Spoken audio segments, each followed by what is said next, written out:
Selamat malam saudara-saudara, bersama saya Pendeta Neni Suprihartati setiap hari Selasa, dan malam ini Selasa 30 Maret 2021 kita sekarang sudah berada di penghujung masa puasa dan tobat.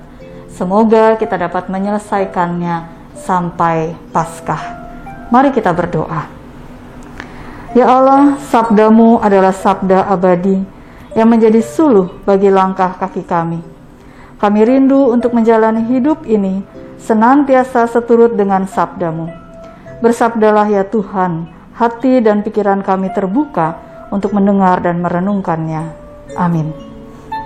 Bacaan Alkitab hari ini menurut leksionari dari Yesaya 49 ayat 7 ayat 1 hingga ayat 7. Tetapi saya membacakannya Yesaya 49 ayat 6 dan 7. Terlalu sedikit bagimu hanya untuk menjadi hambaku, untuk menegakkan suku-suku Yakub dan untuk mengembalikan orang-orang Israel yang masih terpelihara. Tetapi aku akan membuat engkau menjadi terang bagi bangsa-bangsa, supaya keselamatan yang daripadaku sampai ke ujung bumi. Beginilah firman Tuhan, penebus Israel, Allahnya yang Maha Kudus, kepada Dia yang dihinakan orang, kepada Dia yang dijijikkan bangsa-bangsa, kepada hamba penguasa-penguasa. Raja-raja akan melihat perbuatanku, lalu bangkit memberi hormat, dan pembesar-pembesar akan sujud menyembah oleh karena Tuhan yang setia, oleh karena yang Maha Kudus, Allah Israel yang memilih engkau. Demikian firman Tuhan. Saudara-saudara yang dikasihi oleh Tuhan Yesus Kristus, Ibu Teresa pernah ditanya oleh seseorang dengan pertanyaan demikian.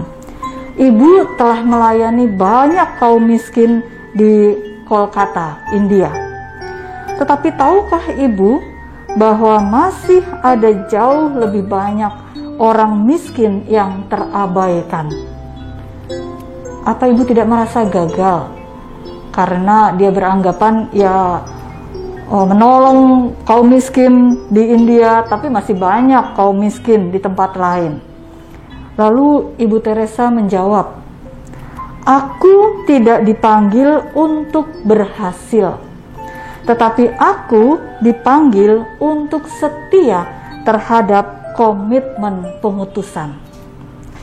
Jawaban Ibu Teresa menjelaskan bahwa setiap pelayan Tuhan tidak dipanggil untuk berhasil, untuk menyatakan keberhasilannya, tapi untuk senantiasa setia serta memiliki komitmen yang teruji, terpercaya, dan bermanfaat bagi dunia, bukan bagi dirinya sendiri.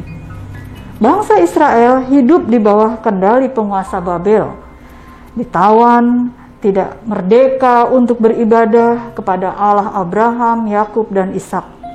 Hidup kemasyarakatan mereka terbelenggu oleh pengaruh dan kuasa asing.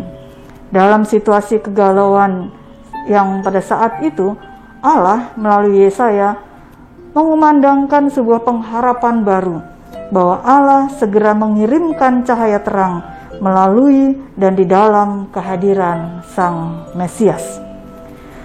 Yesaya 49 ayat 1-7 yang saya bacakan tadi ayat 6 dan 7 menceritakan tentang panggilan dan penugasan hidup bangsa Israel sebagai hamba yang saat itu sedang mengalami penderitaan karena menjalani pembuangan di Babel.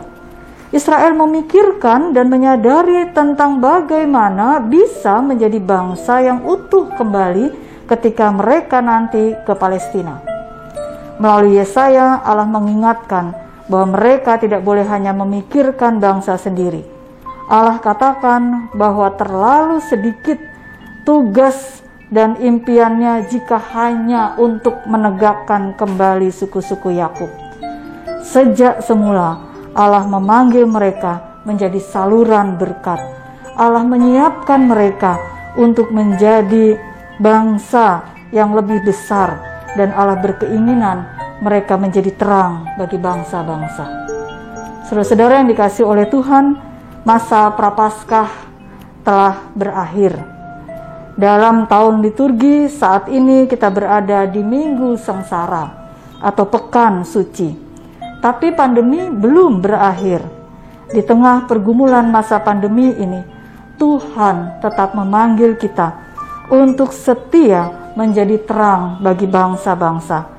Yesus akan memasuki masa pergumulan, penderitaan, dan kematiannya. Tapi ia akan bangkit mengalahkan maut. Itulah karya besar Allah yang patut kita sebarkan sampai ke ujung bumi.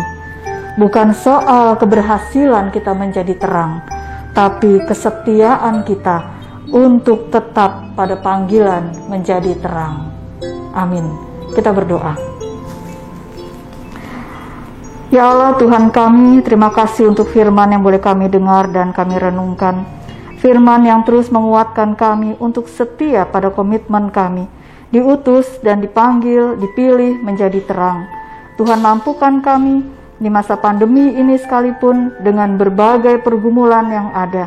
Kami tetap setia untuk menjadi terang. Tuhan mau tolong kami agar kami boleh membawa kabar baik dalam keadaan yang sulit pada saat ini. Inilah doa kami yang kami naikkan di dalam nama Tuhan kami Yesus Kristus. Amin. Demikian saudara-saudara, selamat malam, selamat beristirahat. Tuhan menjaga kita semua.